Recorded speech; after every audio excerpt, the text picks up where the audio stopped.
మానవ శరీరంలో అత్యంత కీలకమైన భాగాల్లో మెదడు ఒకటి కదా.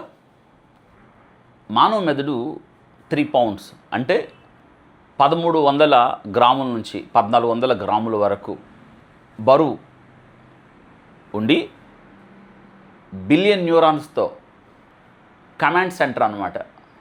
కీలకమైన ఆదేశాలు అక్కడి నుంచే వస్తాయి.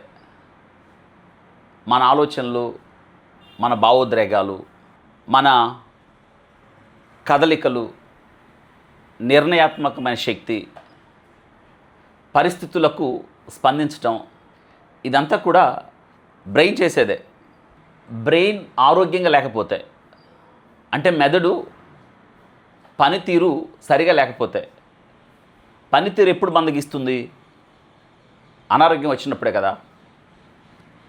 మనం సహజంగా మెదడు గురించి అంతగా ఆలోచించాం. శారీరక బలంగా, మానసికంగా ఆలోచన సరళిలో బలంగా ఉండడం అనేది మనం ఆరోగ్యకరమైన జీవితాన్ని కొనసాగించడానికి చాలా అవసరమైంది. మెదడులో ఉండే బిలియన్స్ ఆఫ్ నర్వ్ సెల్స్ని న్యూరాన్స్ అంటారు. ఈ మెదడులో ఉండే న్యూరాన్సే మెదడులో నుంచి కమాండ్స్ని, సిగ్నల్స్ని పంపిస్తాయి శరీర భాగాలకు. ఈ న్యూరాన్స్ దెబ్బతింటే అక్కడి నుంచి సూచనలు, సంకేతాలు అందవు. తద్వారా ఆ భాగానికి సరైన మెదడు నుంచి సంకేతాలు అందవు కాబట్టి ఆ భాగాలు సరిగ్గా పనిచేయవు. అందుకే మెదడుని పవర్ హౌస్ అంటాం. ఈ న్యూరాన్స్ ఒకసారి బలహీనపడినా, నాశనమైన, మందగతి ఇచ్చిన తిరిగి వాటి స్థానంలో కొత్త న్యూరాన్స్ ఏర్పడవు. దీన్ని బట్టి మనం మెదడు గురించి ఎంత జాగ్రత్త తీసుకోవాలో ఆలోచించండి. కొన్ని రకాలైన అలవాట్లు, కొన్ని రకాలైన పానీయాలు తీసుకోవడం, మత్తు పదార్థాలు, ఆల్కహాల్, స్మోకింగ్, ఇటువంటి దుర్వ్యసనాలు మెదడు మీద తీవ్రమైన ప్రభావాన్ని చూపిస్తాయి. ఈ దినం మన మెదడు ఆరోగ్యంగా ఉండాలి అంటే మనం ఏం చేయాలి? మనం అనుకుంటాం కాస్ట్లీ సప్లిమెంట్స్ తీసుకోవడం, లేదా మంచి ఆహారం తీసుకోవడం, లేదా ఇంకేదో చేయాలని మనం మెదడు గురించి శ్రద్ధ తీసుకుంటాం. అదేం చేయాల్సిన అవసరం లేదు. రోజువారీ జీవితంలో మీరు చక్కని అలవాట్లు నేర్చుకుంటే మీ మెదడు మీద మీరు దృష్టి కేంద్రీకరించటం మీరు మొదలు పెడితే, మెదడు ఆరోగ్యంగా ఉండాలి అని మీరు అనుకోగలిగితే, మీరు ఇప్పుడు నేను చెప్పే 20 అలవాట్లు మీరు నేర్చుకోగలుగుతారు. రోజు చేసేవే. ఇవి ప్రత్యేకంగా సమయాన్ని కేటాయించి చేయాల్సిన అవసరం లేదు. మీ జీవనశైలిని మార్చుకొని మెదడు సరిగా ఉండాలి, ఆరోగ్యంగా ఉండాలి అని మీరు నిర్ణయించుకోగలిగితే మన మెదడును కాపాడుకున్నట్లు. లేకపోతే మన మెదడుకి రోగం వచ్చినట్లయితే, లేదా అనారోగ్యం వచ్చినట్లయితే ఆలోచన శక్తిని కోల్పోవడం, మతిమరుపు, డిమెన్షియా, పార్కిన్సన్స్, ఆల్జీమర్స్, ఇటువంటి రోగాలు ఇవన్నీ సంక్రమిస్తాయి. అయితే మనం మన మెదడు గురించి ఆలోచించినప్పుడు, మన మెదడు ఆరోగ్యంగా ఉండాలి అని మనం శ్రద్ధ తీసుకున్నప్పుడు 20 రకాల అలవాట్లు మనం నేర్చుకోవచ్చు. అందులో మొట్టమొదటిది ఉదయం లేవగానే నీరు తాగడం. చాలామందికి అలవాటు ఉండదు. మనం రాత్రి భోజనం చేసిన తర్వాత పడుకుంటాం. ఆ సమయంలో మన మెదడు విశ్రాంతిలోకి వెళ్తుంది. విశ్రాంతిలోకి వెళ్ళడం మాత్రమే కాదు, కానీ మన మెదడుకు హాని చేసే కొన్ని రకాల ప్రోటీన్స్ను మెదడులో నుంచి అది రిమూవ్ చేస్తుంది. అంత మాత్రమే కాదు, మెమరీని అది స్టోర్ చేస్తూ ఉంటుంది. తర్వాత దినానికి మన మెదడు చురుగ్గా పనిచేయడానికి సిద్ధపడుతుంది. అందుకే మనం లేచిన వెంటనే నీరు తాగడం ద్వారా మెదడుకి పనితీరుకి బూస్ట్ ఇచ్చినట్టు అన్నమాట. ఎందుకంటే మన మెదడు 70 నుండి 75% వరకు కూడా నీటితో ఏర్పడిందే. ఎప్పుడైతే డీహైడ్రేషన్ అవుతుందో మీరు చూడండి, ఆలోచన సరణి, జ్ఞాపక శక్తి, తలనొప్పి, వికారంగా అనిపించటం, ఏకాగ్రత కోల్పోవడం జరుగుతుంది. అందుకే లేవగానే దప్పిక అనిపించినా అనిపించకపోయినా మెదడు ఆరోగ్యం కోసం ఏం చేయాలంటే నీటిని తాగాలి. Start your day with hydration. నీటిని లేవగానే తాగడం అనేది చాలా అవసరమైన పని, ఖచ్చితంగా చేయాలి. ఎందుకంటే మనం అలాగే డీహైడ్రేషన్ కొనసాగిస్తే అలసిపోయినట్టు, ఏకాగ్రతను కోల్పోయినట్టు, ఏ పని ప్రారంభించినా మనకు విసుగు కలిగించినట్టు ఉంటుంది. అందుకే లేవగానే మీ మెదడు కోసం ఏం చేయాలి అంటే నీటిని తాగాలి. ఇక రెండోది, మేక్ రెస్ట్ఫుల్ స్లీప్ ప్రయారిటీ. చాలినంత నిద్ర. మన మెదడు ఆరోగ్యానికి నిద్రకి చాలా సంబంధం ఉంది. 7 నుండి 8 గంటల వరకు నిద్ర. ఎందుకు నిద్ర అంటే, నిద్ర అనేది మన బ్రెయిన్ ఆర్గనైజ్ అవ్వడానికి, మెమరీ ఫిక్సేటర్ అనమాట, ఫిక్స్ అవ్వడానికి, భద్రపరచడానికి అవసరం. నిద్రలేమి చూడండి, నిద్ర లేదు అంటే చికాకు, జ్ఞాపక శక్తిని కోల్పోవడం, ఇవన్నీ ఉంటాయి. మెదడు ఆరోగ్యానికి నిద్ర చాలా అవసరం. 7 నుండి 8 గంటల నిద్ర. అందుకే రెగ్యులర్ స్లీప్ షెడ్యూల్ని అలవరుచుకోవాలి. ఒకే సమయానికి పడుకోవడం, ఒకే సమయానికి లేవడం. చాలామందికి అలవాటు రాత్రిపూట పడుకోగానే గ్యాడ్జెట్స్ తీసి, అనగా ఫోన్ తీసి అదే పనిగా స్క్రోల్ చేస్తూ ఉంటారు. తెలుసా? ఎక్కువ స్క్రీన్ టైం, ఎక్కువ వాచ్ టైం, ఆ లైట్ మన కళ్ళ మీద ఉండడం, తద్వారా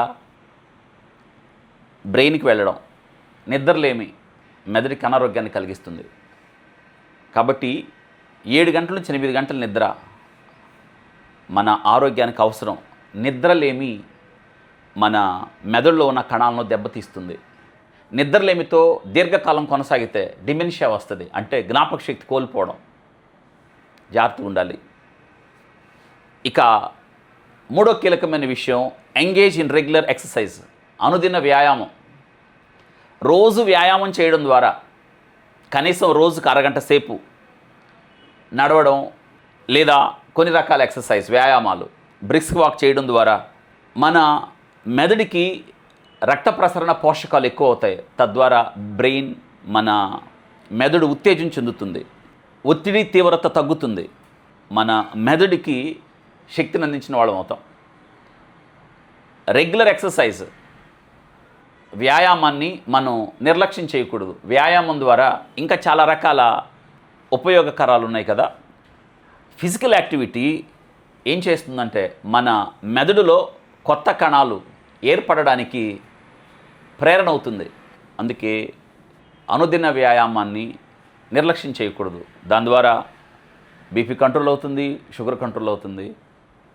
మన వేగంగా నడవడం ద్వారా ఉత్తేజం కలుగుతుంది. ఇక నాలుగోది కీలకమైంది, ఈట్ బ్రెయిన్ ఫ్రెండ్లీ ఫుడ్. మెదడుకి స్నేహపూర్వకమైన, అంటే మెదడుకి లాభాన్ని చేకూర్చే ఆహారాన్ని తినాలి. దాన్నే మెడిటేరియన్ డైట్ అంటారు. అంటే బౌల్ నిండా గ్రీన్ వెజిటేబుల్స్, ఓల్ గ్రెయిన్, తర్వాత ఒమేగా ఫ్యాటీ యాసిడ్స్ ఫిష్. దీన్ని ఏమంటారంటే మెడిటేరియన్ ఫుడ్ అంటారు. ఇది మన మెదడుకి చాలా మేలు చేస్తుంది. హై ఫైబర్ డైట్ అన్నమాట మనం తీసుకోవాల్సింది మెడిటేరియన్. ఎందుకంటే ఇందులో vitamins, antioxidants, omega 3 fatty acids ఉంటాయి. ఇది మన మెదడుకి, పనితీరుకి, ఆరోగ్యంగా ఉండడానికి. Eat brain friendly food. Number 5, practice meditation and mindfulness. ప్రార్థన, పఠనం, ఏకాంతంగా ధ్యానం. ఇది మనలో ఉన్న స్ట్రెస్, ఒత్తిడిని తగ్గిస్తాయి. ఎమోషనల్ కంట్రోల్ అవుతుంది. మెదడు మీద ఒత్తిడి తగ్గుతుంది, మెదడు ఆరోగ్యంగా ఉంటుంది. కాబట్టి ప్రార్థన, ధ్యానాలతో మన మెదడును కాపాడుకోవచ్చు. Number 6, everyday push your brain. ప్రతిరోజు మెదడుని మనం ముందుకు తీసుకుని వెళ్తూ ఉండాలి. ఎలాగా? మెదడుకి కొత్త విషయాలు నేర్పించాలి, కొత్తగా ఆలోచించాలి, కొత్త విషయాలు నేర్చుకోవాలి. కొత్తదనం చూపిస్తున్నప్పుడు మెదడు ఉత్తేజం చెందుతుంది. కొత్త విషయాలు నేర్చుకోవడానికి మనం ఉత్సాహాన్ని చూపించాలి. కానీ నేటి దినాన్న చేతిలో ఫోన్ వచ్చిన తర్వాత కొత్త విషయాలే నేర్చుకోవట్లా, ఉన్నాయి పోతున్నాయి. మన బ్రెయిన్ని నిర్లక్ష్యం చేసేస్తున్నాం, అశ్రద్ధ చేస్తున్నాం. కాబట్టి సాధ్యమైనంత వరకు మీరు ఫోన్ వాడకండి. ఏదైనా ఒక సమస్యను పరిష్కరించాలి అంటే ఒక మాట, ఇదివరకు 20 టేబుల్స్ వచ్చాయి, ఇప్పుడు వచ్చా మీకు? వాటిని నేర్చుకోండి, కొత్త విషయాలు నేర్చుకోండి, కొత్త విషయాల మీద దృష్టి పెట్టండి. పజిల్స్ ఉంటాయి, వాటిని సాల్వ్ చేయండి. దానివల్ల ఏమవుతుందంటే బ్రెయిన్ సెల్స్ యాక్టివేట్ అవుతాయి, న్యూరాన్ కనెక్షన్స్ స్ట్రెంగ్తన్ అవుతాయి. కొత్త విషయాలు నేర్చుకోవడం ద్వారా బ్రెయిన్ చాలా ఆరోగ్యం, ఉత్సాహాన్ని కలుగుతుంది. Number 7, read everyday. ఫోన్లు వచ్చిన తర్వాత చదవడం మానేశారు, వినటం మొదలైంది. కానీ చదవడం బ్రెయిన్కి మనం బూస్ట్ ఇచ్చినట్టు. Reading enhances your critical thinking, understanding and vocabulary. చదవడం ఎంత ప్రయోజనం అవుతుందో తెలుసా? చదవడం, గుర్తుపెట్టుకోవడం, చదవడం, రాయడం చాలా అవసరం. కాబట్టి మీ ఇంట్లో చిన్నపిల్లలు ఉంటే వారి చేత బిగ్గరగా పెద్దగా చదివించండి. చదివింది మళ్ళీ వాళ్ళ చేత చెప్పించండి. వారు చదివింది చెప్పించింది మళ్ళీ రాయించడానికి ప్రయత్నం చేయండి. వాళ్ళ మెమరీని మనం, వాళ్ళ బ్రెయిన్ యాక్టివిటీని చాలా పెంచినట్టు. కాబట్టి ఇది చిన్నపిల్లలుగా ఉన్నప్పుడే ఇంట్లో పెద్దలైన వారు దీన్ని అలవరిస్తే వెరీ సింప్లెస్ట్ మెథడ్ ఇది. మెంటల్ హెల్త్కి కూడా ఇది చాలా అవసరం. స్ట్రెస్ లెవెల్స్ కూడా దీనివల్ల తగ్గుతాయి అని పరిశోధనలో తేలింది. Number 8, make a note of everything. ఒక డైరీ లేదా ఒక నోట్బుక్, మీ దినచర్య లేదా నిన్నేం జరిగిందో అది రాయండి. మీరు గుర్తుపెట్టుకోవాల్సిన అంశాలు రాయండి, లేదా మీరు ఏం చేయాలనుకుంటున్నారో రాయండి. ఎందుకంటే your brain process information more effectively when you keep a journal. మీరు నోట్స్ రాయడం ద్వారా గుర్తు తెచ్చుకోవడం, బ్రెయిన్ మెమరీలో స్టోర్ అవ్వడం, దాన్ని రాయడం ఎంత కనెక్షన్ ఉందో చూడండి. కాబట్టి మీరు గుర్తుపెట్టుకోవాల్సిన అంశాలు రిమైండర్స్లో కాకుండా ఫోన్లో, గ్యాడ్జెట్లో, ఫోన్లో, మెమరీలో ఉంచడం కాకుండా మీ మెదడు ఆరోగ్యం కోసం, ఇంకా చురుగ్గా పనిచేయడం కోసం, వేగవంతమైన నిర్ణయాలు తీసుకోవడం కోసం make a note of everything. ఒక నోట్స్ రాయండి. మెదడు ఆరోగ్యానికి చాలా మేలు చేస్తుంది. Number 9, maintain social contact. ఫ్రెండ్స్తో, స్నేహితులతో, లేదా బంధువులతో, ఇరుగు పొరుగు వారితో, లేదా మీరు పనిచేసే స్థలాల్లో కుటుంబాలతో కనెక్ట్ అయి ఉండండి.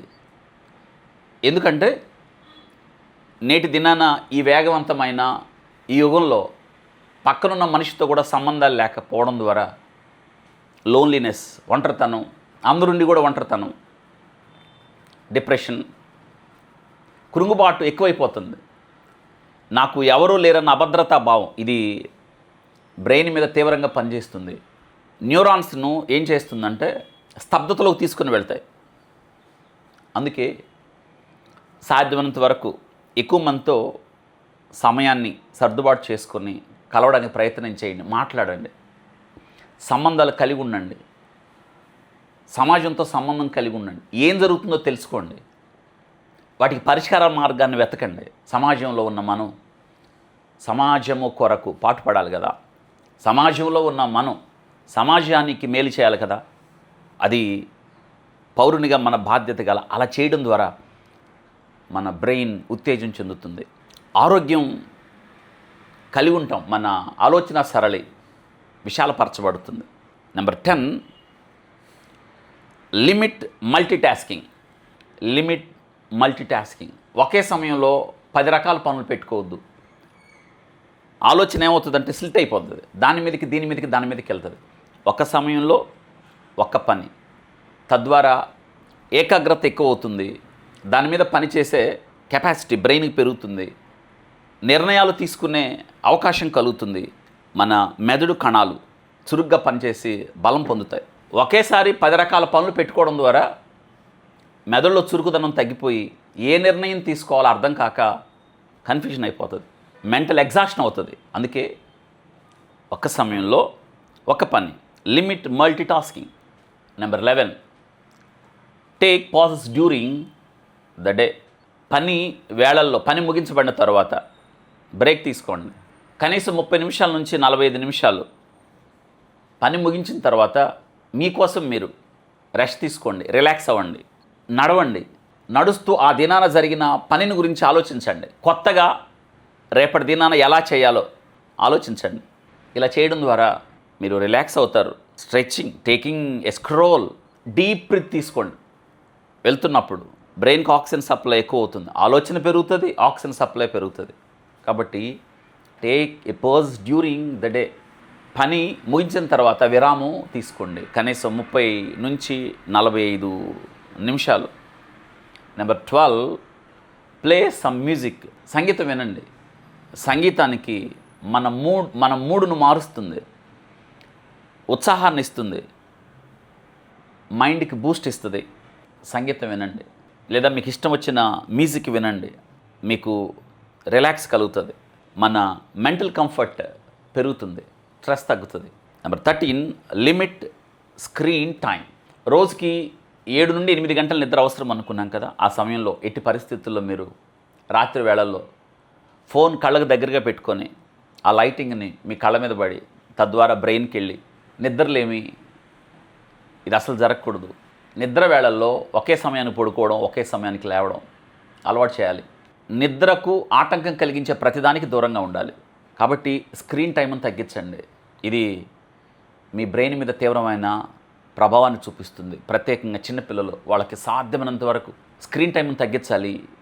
సాధ్యమైనంత వరకు రాత్రి వేళ వాళ్ళకి ఫోన్లు అందుబాటులో ఉండకుండా చూడాలి. Number 14, control your stress. Depression ఏదైనా కానీ, మానసిక ఒత్తిడి, కొన్ని రకాలైన తీవ్రమైన భారాలు, కురుంగుబాట్లు, దానివల్ల మెదడు మీద తీవ్రమైన ప్రభావాన్ని చూపి మెమరీ లాస్ అయిపోతుంది, ఆలోచన సరళ తగ్గిపోతుంది. అందుకే వాటి నుంచి బయటపడటానికి ప్రయత్నం చేయాలి. అవసరమైతే వైద్య నిపుణుల సహాయం తీసుకోవాలి. ఎందుకంటే దీర్ఘకాలిక ఒత్తిడి వల్ల, డిప్రెషన్ వల్ల, యాంగ్జైటీ వల్ల బ్రెయిన్ ష్రింక్ అవుతుంది. జాగ్రత్త ఉండాలి. Number 15, challenge your brain with puzzles. మెదడుకి పని చెప్పండి, లేదా మెదడును పనిలో ఇరికించండి. మెదడుకు సమస్యనిచ్చి పరిష్కరించమని చెప్పండి, సవాల్ విసిరండి. ఇది దీని అర్థం. చిన్నప్పుడు 20 ఎక్కాలు నేర్పించేవాళ్ళు స్కూల్లో, 20 టేబుల్స్. మొదటి నుంచి కిందకి, కింద నుంచి పైకి 20 టేబుల్స్ అనర్గళంగా చెప్పగలిగేవాళ్ళం. కానీ ఇప్పుడు పిల్లలు అలా చెప్పరు, ఫోన్ వాడుతున్నారు. బ్రెయిన్కి పని చెప్పడం లేదు. బ్రెయిన్కి పని చెప్పడం ద్వారా బ్రెయిన్ ఎంత పనైనా చేస్తుంది. బ్రెయిన్కి పజిల్ సాల్వింగ్ స్కిల్స్ అంటే చాలా ఇష్టం. మన బ్రెయిన్కి మనం చెప్పాలి. అందుకే క్రాస్వర్డ్ పజిల్స్, సుడోకోస్, ఒక పరిశోధనలో చెస్ పిల్లల్లో ఆలోచన సరళ పెంచుతుంది అని. వీటిల్నే బ్రెయిన్ జిమ్నాస్టిక్స్ అంటారు. వీటిని brain games. Enhance your concentration, problems solving skills. మెదడుకి సమస్యను పరిష్కరించమని చెప్పండి, అది మెదడుకి బూస్ట్ అవుతుంది. Number 16, practice gratitude. కృతజ్ఞతను అలవర్చుకోండి. ఎప్పుడైతే మనం ఇతరుల ఎడల కృతజ్ఞత భావం కలిగి ఉంటామో స్ట్రెస్ నుంచి రిలీజ్ అవుతాం, బెటర్ మెంటల్ హెల్త్ అవుతుంది, మన బ్రెయిన్ హెల్త్ స్ట్రాంగ్ అవుతుంది. ఇవన్నీ కూడా అసోసియేట్ విత్ గ్రాటిట్యూడ్. కృతజ్ఞత భావాన్ని అలవర్చుకోవడమే కాదు, చిన్నపిల్లలు అప్పుడే పిల్లలకి చెప్పాలి కృతజ్ఞత. మనకి ఎవరైతే హెల్ప్ చేశారు, మెయిల్ చేశారు, మనతో తోడుగా ఎవరున్నారు, మనకి ఎవరైతే ప్రాబ్లమ్స్లో మనకు సహాయం చేశారు, వారు ఎవరైనా కావచ్చు, పెద్దవాళ్ళు, చిన్నవాళ్ళు. మీరు ప్రతి ఒక్కరి విషయంలో అలా కృతజ్ఞత కలిగి ఉండడం ద్వారా మీకేమవుతుంది తెలుసా? కాన్ఫిడెన్స్ లెవెల్స్ పెరుగుతాయి. బ్రెయిన్ హెల్త్, బ్రెయిన్లో ఉన్న న్యూరాన్స్ హెల్తీగా మారుతాయి. రోజు ఉదయం లేచిన తర్వాత మనం కృతజ్ఞత చెప్పడానికి చాలామంది ఉన్నారు. చూడండి, రోజు పారిశుద్ధ్య కార్మికులు మనం లేవకముందే మన స్ట్రీట్ని శుభ్రం చేశారు కదా, వాళ్ళకి ఎప్పుడన్నా థ్యాంక్స్ చెప్పారా? మనకి మిల్క్ తీసుకొచ్చేవాళ్ళు, పేపర్ తీసుకొచ్చేవాళ్ళు, రోజు గ్రోసరీస్, చాలా మంది మనం గ్రాటిట్యూడ్ చెప్పడానికి. అది మీరు చెప్పడం మాత్రమే కాదు, పిల్లలకు అలవాటు చేయండి. Number 17, protect your brain from injuries. మెదడును కాపాడుకోవడం. రోజు వింటాం ట్రాఫిక్ రూల్స్లో మనం హెల్మెట్ని ధరించండి, హెల్మెట్ని ధరించండి. హెల్మెట్ని ఖచ్చితంగా ధరించాలి, మన బ్రెయిన్ ఇంజురీ కాకుండా. ఒక్కసారి బ్రెయిన్ ఇంజురీ అయితే, సెల్స్ డ్యామేజ్ అయితే తిరిగి అవి ఏర్పడవు కదా, తిరిగి రిపేర్ అవ్వవు కదా, లాస్ అయిపోతుంది కదా. కారులో కూర్చున్నప్పుడు సీట్ బెల్ట్, ట్రామా నుంచి మన బ్రెయిన్ కాపాడుకోవడం. Number 18, take some time out side. ఉదయాన్నే లేదా మీకు సమయం ఉన్నప్పుడు, మీ ఖాళీ సమయాల్లో అలా కూర్చోకుండా బయటికి నడవండి, ప్రకృతిని చూడండి, చెట్లను చూడండి, గ్రీనరీని చూడండి, ఫ్లవర్స్ని చూడండి, బర్డ్స్ని చూడండి. నేచర్ని చూసినప్పుడు, మార్నింగ్ సన్లైట్, సన్సెట్ని చూసినప్పుడు మన మూడ్ మారుతుంది, మన మూడ్ ఎన్హాన్స్ అవుతుంది. అంటే చుట్టూ పరిస్థితులు, అంటే మనల్ని మనం మర్చిపోయి మన బ్రెయిన్ వాటి మీద దృష్టి పెట్టడం ద్వారా ఆ పరిస్థితులు బ్రెయిన్ని యాక్టివేట్ చేస్తాయి. Number 19, engage in constructive thoughts. మంచిగా ఆలోచించండి, పాజిటివ్ థింకింగ్, నెగిటివ్ థింకింగ్ వద్దు. ఏ విషయం మీద, ఎవరి మీద నెగిటివ్గా ఆలోచించద్దు, పాజిటివ్గా ఆలోచించండి. మంచిని తీసుకోండి, చెడును వదిలేయండి. చెడుని తీసుకోవద్దు, చెడుగా ఆలోచించవద్దు. మంచి పనులు మనం ఎప్పుడు చేయగలుగుతాం? మంచిగా ఆలోచించినప్పుడు. మంచిగా ఎప్పుడు ఆలోచిస్తాం? ఆరోగ్యం బాగున్నప్పుడు. Good thoughts, good deeds and good words, healthy brain ఉన్నప్పుడు. ఇక చివరిది very important, number 20, stay curious. జీవితం ఎడల ఆసక్తి పెంచుకోవాలి. జీవితం చాలా విలువైంది, దేహం చాలా విలువైంది. మన ఆలోచనలు బట్టి మన పనులు ఉంటాయి, మన ఆలోచనలు బట్టి మన మాటలు ఉంటాయి. అందుకే కొత్త విషయాలు నేర్చుకొని, కొత్త సంగతులు ఎప్పటికప్పుడు అభ్యాసం చేసుకోవాలి. సమాజంలో వస్తున్న మార్పులను మనం అవగాహన తెచ్చుకొని దానికి తగ్గట్టు బ్రతకాలి. కొత్త విషయాలు నేర్చుకోవడానికి ఎన్నో విషయాలు ఉన్నాయి. కొత్తగా ఆలోచించండి, కొత్తగా బ్రతకండి, కొత్తగా ప్రయత్నం చేయండి. Stay curious. ఈ 20 అలవాట్లు మీరు చేయగలిగినవే, చేయలేనివి ఏవి కాదు. నేను చెయ్యాలి అంటే చేయొచ్చు. ఈ 20 ఆలోచనలు, ఈ 20 అలవాట్లను మీరు ఒక్కొక్కటిగా నేర్చుకొని రోజువారీ జీవితానికి అన్వయించుకోండి. తద్వారా మీ ఆరోగ్యం, మీ బ్రెయిన్ ఆరోగ్యం, మీ మెదడు ఆరోగ్యం భద్రంగా ఉంటాయి. వీటితో పాటు చివరికి ఒక మాట, హైపర్ టెన్షన్ కంట్రోల్ చేసుకోవాలి. ఒకవేళ డయాబెటీస్ ఉంటే కంట్రోల్ చేసుకోవాలి. ఒబేస్ ఉంటే కంట్రోల్ చేసుకోవాలి. ఆరోగ్యంగా ఉండడానికి ఈ అలవాట్లు మీకెంతో ఉపకరిస్తాయి.